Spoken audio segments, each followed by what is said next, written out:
Chapter 10 Cleaning Ship. No labor at sea could equal the drudgery of cutting in a right whale. While part of the crew broke their backs boiling 200 barrels of oil from the blubber, others cut whalebone from the upper jaw. The hoisted jaw arched above toiling men like a giant's bow. Its hanging whalebone plates bent against the deck like rows of thin, pointed, feather-edged boards. When scraped and washed, the stacks of drying whalebone made the foredeck look like a lumber yard. Through long northern days and short, cold nights, men slaved in grease, smells, and choking smoke. Oil-soaked clothes clung to bodies like sagging skins. Eyes glared wildly from soot-smeared faces. Only Doc, the Negro cook, was really happy. He hated cold, so between meals he stoked the roaring try-works fires and, sure enough, soaked up some heatin'. Ezra was a busy boy. He sliced blubber. He carried armloads of whalebone to store in the hold. He pumped the bellows at the forge where the blacksmith straightened harpoon irons. When Doc bawled from the cook's galley, he peeled hills of potatoes. The cooper called him to hammer hoops on the casks. He helped Chips, the carpenter, repair the broken whaleboat. Then back to the slippery decks of a rolling ship, back to smelly blubber and blistering hot oil. He had no time now for the Seabird, a lonely gray creature caught in a cloud of smoke. With the last oil in its cask, dirty men stared at one another, but they were not finished. Cleaning ship time had come. Men scattered ashes along the greasy deck and scrubbed and swabbed. Almost exhausted, Ezra slid headfirst into an empty tripod. His polishing rag gave the iron a silver sheen. Then he flopped into the other kettle. His muscles groaned to quit, but he finished polishing. That tripod felt so warm, so snug. Hey you! Doc's face grinned over the kettle's rim. Crawl out! Ship all clean again, boy. Go scrub yourself and dust your chicken's feathers.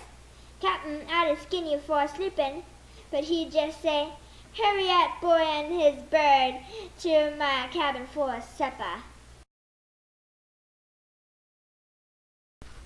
Chapter 11 In the Captain's Cabin. That evening, Doc served a spicy meal right out of the Orient. Ezra felt like the guest of a king as the captain taught him how to eat this feast with chopsticks. After supper, they entered a small room crowded with ship models, instruments, charts, trinkets, and books. Here's my cabin, Skipper was saying, hanging over the rudder like a balcony. Set Seabird to look out to the ports, as I do, at the wake of the ship. An old man, you see, spends much time looking back at the past. Aye, looking back. You might never think it, Ezra, but I was once a boy, and I had a toy bird. My father brought it from China, a white paper thing. Soft feathers it had, and gilded eyes, and it held by its beak to a string, and it soared in the wind. Such toys can work magic. Mine did. From a cliff it sailed out like a tiny kite, high above surf. It twitched and tugged at the line in my hand, coaxing me out with it, off across the seas. So 'tis not surprising that later I shipped as sailor, and inclined to be a captain. And I know that a boy who can carve the Seabird can be a captain too, if he sets his mind to it. But you won't, skipper or whaler. Why? Well, whale oil will not always light the world. 'Twill give way to oil pumped up from deep in the earth. Some big cities already have gas light, but be the future lamps lit by earth's oil, gas, or even lightning itself? The The day will come when whalers will no more put to sea. At times I wonder why I stuck to whalers. They're known to the world as slaughterhouses and stinkers. When a prim ship passes to leeward, dainty passengers at the rail clap kerchiefs to their noses. 'Tis a strange feeling to recollect that a ship lays a foul odor on the breeze. Living so long with smells of blood and blubber, ye forget, ye feel hurt for your vessel. A soiled child that stiff starched brat won't play with. Aye, a whaler's a dirty tub, yet no ship has more dignity. She takes fair weather or foul, licks her own wounds on the open sea, and doesn't run home till her casks are full, if it takes 4 years. As a whaler's captain can teach things, if ye wish to learn. Chapter 12. Islands in the Sea.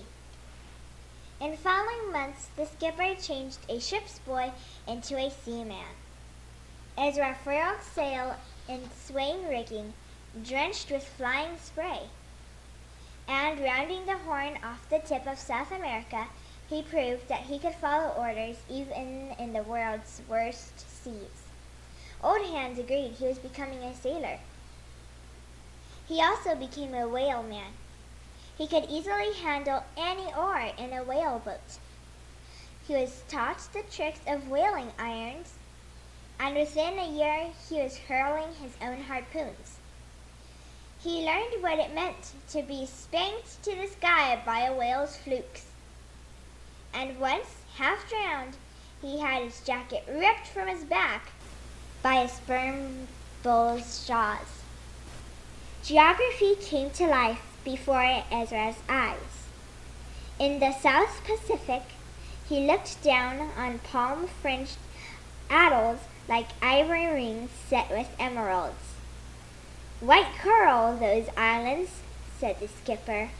"Hard rock formed by pulpy creatures through plenty of centuries. But that black island yonder was made quick by the fury of fire, heaved up in a night, or in months, or years, by some raging volcano." He explained that other islands, as strings of mountain tops, left above water after ancient lands had sunk, and all planted to jungle by seeds washed ashore or dropped by birds. Once when a whaler anchored, and lines of barrels were towed to a beach for drinking water, the captain nudged Ezra. "Between you and me, our charts don't show this island. There's naught but a blank space where it ought to stand. No white man's been here." And Ezra, walking on this land known only to birds of the sea, knew the thrill of discovery. One morning, the whaler hailed a clipper ship, outbound for China. The vessels hove to for a full day of visiting, a swan and a duck bowing politely across the swells.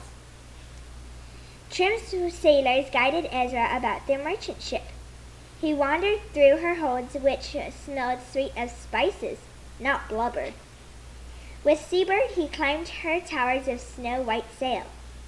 To him she was a magic floating island. That evening, as she faded into the dusk, he whispered in the rising wind, "That's us a few years from now. That's what we have been studying for. A clipper, skippered by Ezra Brown and Seabird." Chapter 13. The Changing Years. To Seabird, there was no such thing as time. In her ivory head, today could be yesterday or tomorrow, and she was just as happy. She tilted, dipped, and soared according to the winds that blew. She was forever flying away, yet never left her base. Her coral eyes had looked at many changes since her birth and first voyage on the whaler. Ezra's friend, the skipper, had taught him well. Ezra finished each ship school task with the same care he had put into carving the Seabird. He rose to be first mate and at last held a master's papers. Owners of merchant vessels tried him out on their toughest hulks, for they had a later surprise in store for him. They found that Captain Ezra had a way with ships and with those who manned them. He yelled only to lift his voice above the roar of wind. Otherwise, he talked in low, clear tones, and men obeyed him. Meanwhile, Ezra had married a girl with golden hair and eyes as blue as the sea.